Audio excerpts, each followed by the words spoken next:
my challenges actually stemmed from like my personal thoughts, messages that I was telling myself outside of my relationship with God, right? Like the messages that I heard that were negative growing up, I embodied them a lot. And here I am now in my 30s, still working through that.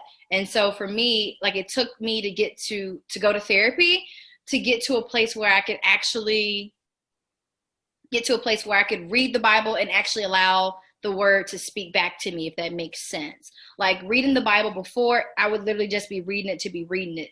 Like now that I've done some personal work and like worked through some stuff that I had kind of going on that hindered me from getting closer to God and maybe not feeling like I deserve to be loved as much or compare myself to others. That was a big thing that would come up.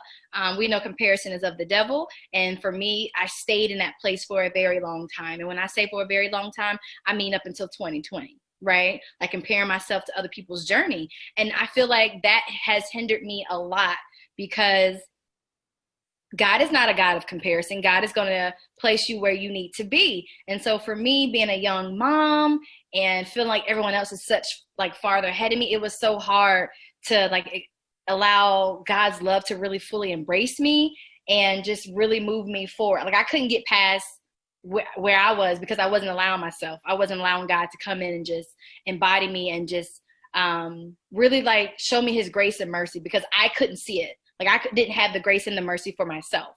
I didn't see myself as worthy enough because I was a teen mom and I was this. I had this type of relationship. I endured this. I did this. I had to get past my own stuff. So for me, Lynn, I think the challenges was me personally and my own personal stuff that I had going on. And then once I started to like kind of break through that, I was able to allow myself to really let God in, if that makes sense, and really allow him to show me who he really was. And so it made reading the Bible no longer a chore versus like, let me just read my scripture so I can read it today. Like it got to a point, it felt like I was reading a good book. It started getting juicy to me. Cause like some of the stories like, ooh, girl, ooh, it was like one of those moments because some of the stories got really juicy and scandalous in the Bible. I was like, ooh, and I couldn't wait to get back to the Bible to read what was going to happen next. Like I couldn't wait to read about that. And then I found myself telling people about what I read, but putting it in everyday's terms. And that's what helped me actually understand when I was able to put it in everyday's